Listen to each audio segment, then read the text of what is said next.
www.hubburrasool.net. ഇന്ന് നമ്മുടെ യുവാക്കൾ സോഷ്യൽ നെറ്റ്വർക്കുകളുടെ ലോകത്ത് ജീവിക്കുകയാണ്. സോഷ്യൽ നെറ്റ്വർക്കുകളുടെ ബാധയേറ്റ് ജീവിക്കുകയാണ്. അടുത്തുള്ളവരെ അറിയാൻ നേരമില്ല, വീട്ടുകാരെ നോക്കാൻ നേരമില്ല, നാട്ടുകാരെ അറിയാൻ നേരമില്ല. സോഷ്യൽ നെറ്റ്വർക്കുകളിൽ മനുഷ്യൻ കഴിഞ്ഞുകൂടുകയാണ്. എന്നാൽ മോനെ, നിന്റെ കയ്യിലേക്ക് വാട്സപ്പ് വഴി എത്തിച്ചേരുന്ന മെസ്സേജുകൾ, അതിൽ എത്രയോ മെസ്സേജുകൾ കള്ളമാണ്, അടിസ്ഥാനമില്ലാത്ത കാര്യമാണ്. ഒന്നാമതായി നിന്റെ മൂലധനമെന്ന് പറയുന്നത് സമയമാണ്. ആ സമയം വെറുതെ കളയാനുള്ളതല്ല. ആ സമയം നിനക്ക് ലോകത്തുള്ള എല്ലാ കാര്യങ്ങളിലും കണ്ണിട്ട് കളയാനുള്ളതല്ല. സമയത്തിന് മൂല്യം കൽപ്പിക്കുന്നവന് വാട്സപ്പുമായി ബന്ധപ്പെട്ട് സമയം കളയാൻ കഴിയില്ല. അനിവാര്യമായും ഗുണപരമായുമുള്ള കാര്യങ്ങൾ അതിലില്ലെന്ന് ഞാൻ പറയുന്നില്ല. കുറെ ഉപകാരമായ കാര്യങ്ങളുണ്ടാകാം, അതിനെ ഒന്നും ഞാനൊരു മേഖലയിലും നിഷേധിക്കാനില്ല. പക്ഷേ ഇന്ന് നല്ലൊരു ശതമാനം ജനങ്ങളുടെയും സമയം വാട്സാപ്പിൽ നഷ്ടപ്പെട്ടുകൊണ്ടിരിക്കുകയാണ്. അതിൽ വരുന്നത് സത്യമാണോ അസത്യമാണോ എന്നറിയാതെ കിട്ടിയവൻ കിട്ടിയത് വെച്ചങ്ങ് ഷെയർ ചെയ്യുകയാണ്. അവിടെയാണ് മദീനയുടെ നായകന്റെ താക്കീത് വരുന്നത്. മോനെ, നിനക്ക് കിട്ടുന്ന വിവരങ്ങൾ ശരിയോ തെറ്റോ എന്നറിയാതെ നീ പറയാൻ പാടില്ല. ഹബീബായ സല്ലല്ലാഹു അലൈഹി വസല്ലം തങ്ങൾ പറയുകയാണ്, കഫാ ബിൽ മർഇ കദിബൻ അയ്യുഹദ്ദിസ ബികുല്ലി മാ സമിഅ. കഫാ ബിൽ മർഇ കദിബൻ അയ്യുഹദ്ദിസ ബികുല്ലി മാ സമിഅ. ഒരു മനുഷ്യൻ കള്ളനാകാൻ മതിയായതാണ്, കളവിന്റെ ആളാകാൻ മതിയായതാണ്. അയ്യുഹദ്ദിസ ബികുല്ലി മാ സമിഅ. കേട്ടത് മുഴുവനും പറയുക എന്ന സ്വഭാവം ഒരാളിൽ ഉണ്ടായാൽ, കിട്ടിയത് മുഴുവനും ഷെയർ ചെയ്യുക എന്ന സ്വഭാവം ഒരാളിൽ ഉണ്ടായാൽ, അവൻ കളവിന്റെ ആളാകാൻ അതുമാത്രം മതി, വേറെ ആവശ്യമില്ല. അതുമാത്രം മതി മോനെ അയാളെ കള്ളനാകാൻ. നീ നിന്റെ കയ്യിലേക്ക് വരുന്ന സന്ദേശങ്ങൾ ശരിയോ തെറ്റോ ഉള്ളതോ ഇല്ലാത്തതോ എന്നറിയാതെ നീ അങ്ങ് ഷെയർ ചെയ്യുകയാണെങ്കിൽ നീ കള്ളത്തിന്റെ ആളാകാൻ അത് മതി മോനെ. നീ അങ്ങനെ തെറ്റിന്റെ ആളാകാൻ പാടില്ല. ഇടം വലം നോക്കാതെ കിട്ടുന്നത് മുഴുവനും ഷെയർ ചെയ്തുകൂടാ. അറിയുമോ സഹോദരന്മാരെ, അങ്ങനെ നിങ്ങൾ ഷെയർ ചെയ്തുകൂടാ. ഇനി ഉള്ളതാണെന്നറിഞ്ഞാൽ തന്നെ എല്ലാം ഷെയർ ചെയ്യാൻ പറ്റുമോ? ഇല്ല. ഇത് ഞാൻ പറയുന്നത് സൈദ്ധാന്തികമായിട്ടല്ല. കഴിഞ്ഞ 2 ദിവസങ്ങളിൽ ഞാൻ എന്റെ വേദിയിൽ ഓർമ്മപ്പെടുത്തിയിട്ടുണ്ട്. അതാ വാട്സാപ്പിലൂടെ, ഓൺലൈനിലൂടെ എന്റെ പ്രഭാഷണം കേൾക്കുന്നവർ കേട്ടിട്ടുണ്ടാകണം.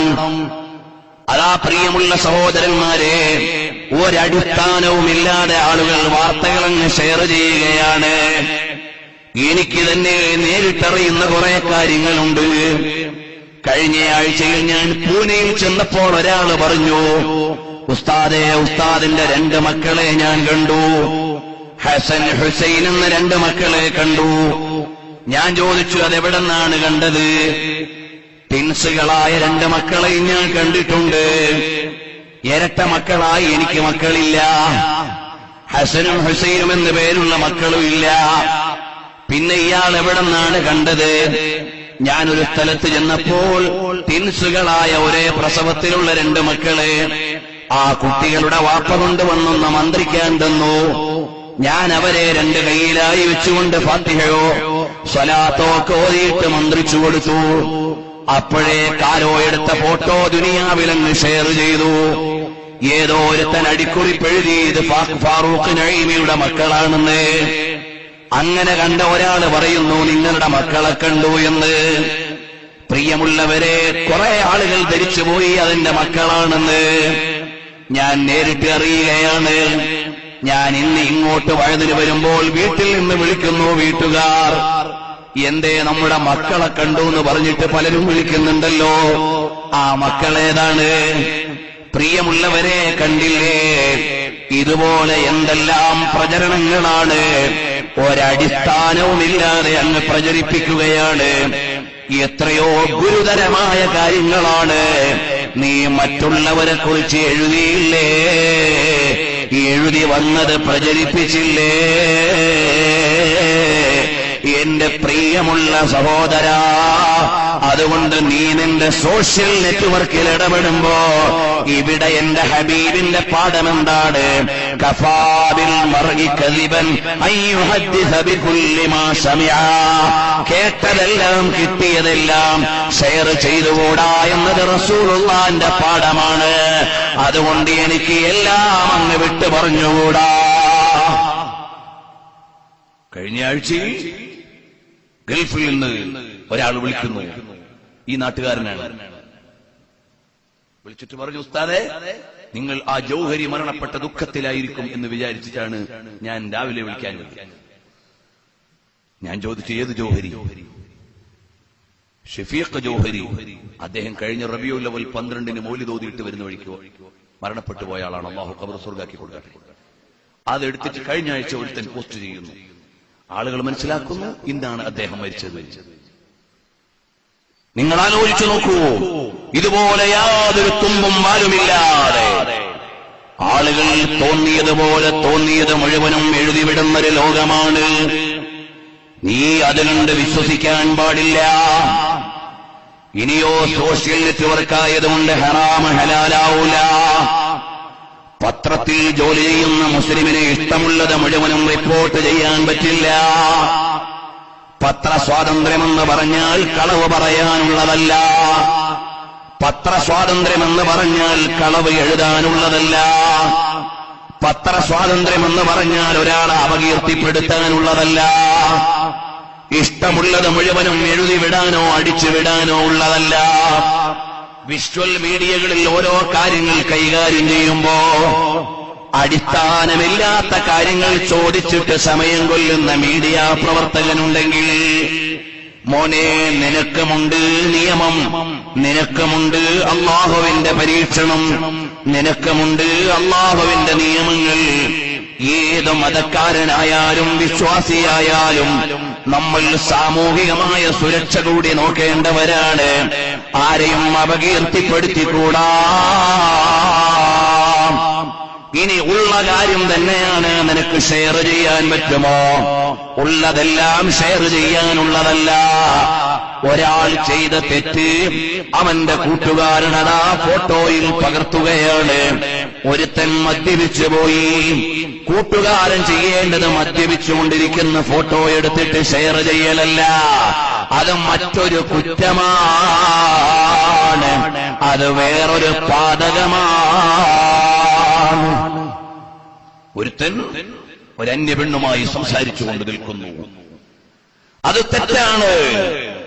നീ അതിന്റെ സാഹചര്യം പോലും അന്വേഷിക്കാതെ ഫോട്ടോ എടുത്ത് ഇന്നയാൾ കണ്ടില്ലേ ഇന്നവളുമായി സംസാരിക്കുന്നു, നീ അത് ഫോട്ടോ എടുത്ത് ഷെയർ ചെയ്യൽ മറ്റൊരു കുറ്റമാണ്. ഒരുത്തന്റെ ന്യൂനതയും അന്വേഷിക്കാൻ എനിക്കും നിനക്കും ആരും അധികാരം തന്നിട്ടില്ല.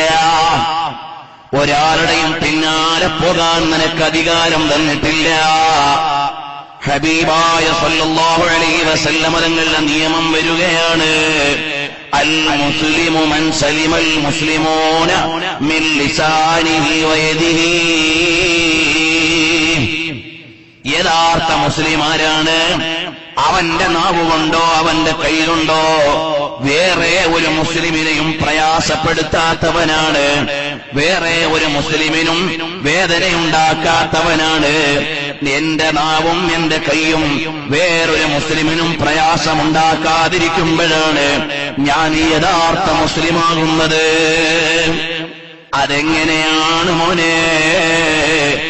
കേട്ടോ, ഒരു മുസ്ലിമിനെ കുറിച്ച് നീ അറിഞ്ഞ തെറ്റായ ഒരു കാര്യം, അല്ലെങ്കിൽ അവൻ തെറ്റു ചെയ്ത ഒരു കാര്യം നിനക്ക് പ്രചരിപ്പിക്കാൻ അധികാരമില്ല. നീ ഗുണകാംക്ഷിയായിട്ട് അവനോട് ഉപദേശിക്കേണ്ടവനാണ്, അവനെ നന്മയിലേക്ക് ക്ഷണിക്കേണ്ടവനാണ്, അവന്റെ നല്ലതിലേക്ക് നീ ശ്രദ്ധിക്കേണ്ടവനാണ്. അതുപോലെ ഹബീബായ മുഹമ്മദുർ റസൂലുള്ളാഹ് സല്ലല്ലാഹു അലൈഹി വസല്ലം തങ്ങൾ പറഞ്ഞത്, മിൻ യദിഹി, എന്റെ കൈ കൊണ്ട് ഒരു മുസ്ലിമിനെയും വേദനിപ്പിച്ചുകൂടാ. കൈകൊണ്ട് വേദനിപ്പിക്കുക എന്ന് പറഞ്ഞാൽ പണ്ട് നമ്മൾ മനസ്സിലാക്കിയത് തല്ലുക, തള്ളുക, ഉന്തുക, പിടിക്കുക, ഇതൊക്കെയാണ്. ഇന്നത് മാത്രമല്ല, നീ ക്ലിക്ക് ചെയ്യുന്നതും ഒരു മുസ്ലിമിനെ വേദനിപ്പിക്കാൻ പാടില്ല. നീ തെറ്റായ ഒരു മെസ്സേജ്, അതാ ഒരാളെ കുറിച്ച് മോശമായ ഒരു വാർത്ത നിന്റെ ഫേസ്ബുക്കിലോ അല്ലെങ്കിൽ നിന്റെ വാട്സാപ്പിലോ വന്നു. സോഷ്യൽ നെറ്റ്വർക്ക് എന്ന് പറഞ്ഞാൽ സമൂഹം കൊളമാക്കാനുള്ള നെറ്റ്വർക്ക് എന്ന് മാറ്റി എഴുതേണ്ട കാലമാണ്. നീ അതിലേതെങ്കിലും ക്ലിക്ക് ചെയ്തിട്ട് നിന്റെ ക്ലിക്ക് കൊണ്ട്, നിന്റെ പ്രസ് കൊണ്ട് ഒരു മുസ്ലിമിന്റെ മാനത്തിന് കേടുവന്നാൽ, ഒരാളെ മാനം കെടുത്തിയാൽ മോനെ അത് വലിയ അപരാധമാണ്. എന്റെ യുവാക്കളോട് ഞാൻ വിനയപുരസ്സരം പറയുകയാണ്, അത്തരം അരുതായ്മകളിലേക്ക് വീണു പോകല്ലേ മോനെ. ഹബീബായ മുഹമ്മദുർ റസൂലുള്ളാഹ് സല്ലല്ലാഹു അലൈഹി വസല്ലം തങ്ങൾ സ്വകാര്യതയിലും പരസ്യത്തിലും എങ്ങനെയാണ് ജീവിക്കേണ്ടതെന്ന് കൃത്യമായ നിയമം നൽകിയ നേതാവാണ്. നിനക്ക് തോന്നിയതുപോലെ ജീവിച്ചുകൂടാ. വിരൽത്തുമ്പുകൾ നഗ്നതയുടെ കഥ പറയുമ്പോൾ, കർണപുടങ്ങൾ മ്യൂസിക്കിൽ ലയിക്കുമ്പോൾ, ചികഞ്ഞ ചിത്രങ്ങൾ ഇക്കിളിപ്പെടുത്തുമ്പോൾ, ആത്മീയ വീഥിയിലൂടെ വഴി നടത്താൻ വെബ്സൈറ്റ് യുഗത്തിലേക്കൊരു പുത്തൻ കാൽവെപ്പ്. www.hubburrasool.net